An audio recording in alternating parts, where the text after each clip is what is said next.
کیا انسان کے دماغ میں واقعی پلاسٹک بھر رہا ہے، اور اتنا کہ اس سے پلاسٹک کا ایک چمچ بن سکتا ہے؟ صحیح سنا آپ نے۔ یونیورسٹی آف نیو میکسیکو کی ایک سائنسی رپورٹ میں یہ ریسرچ سامنے آئی ہے، اور اس کی وجہ ہے ہمارا لائف سٹائل۔ پلاسٹک ہمارے ہر طرف ہے، بوتلیں، تھیلیاں، پیکیجنگ، ہر جگہ پلاسٹک ہے۔ نئی تحقیق کے مطابق ہمارے دماغ میں مائکرو اور نینو پلاسٹک کی مقدار خطرناک حد تک بڑھ رہی ہے۔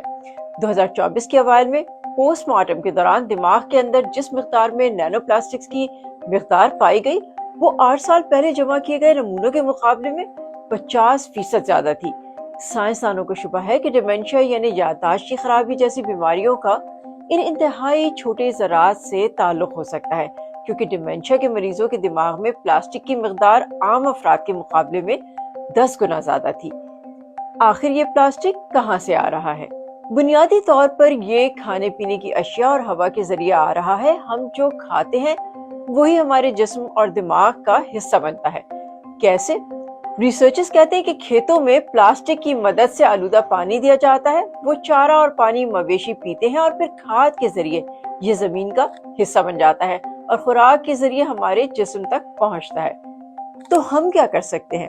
پلاسٹک کا استعمال کم کریں، صاف پانی پینے کی کوشش کریں اور قدرتی غذا کو ترجیح دیں، کیونکہ کوئی بھی نہیں چاہتا کہ اس کے دماغ میں پلاسٹک بھرا ہو۔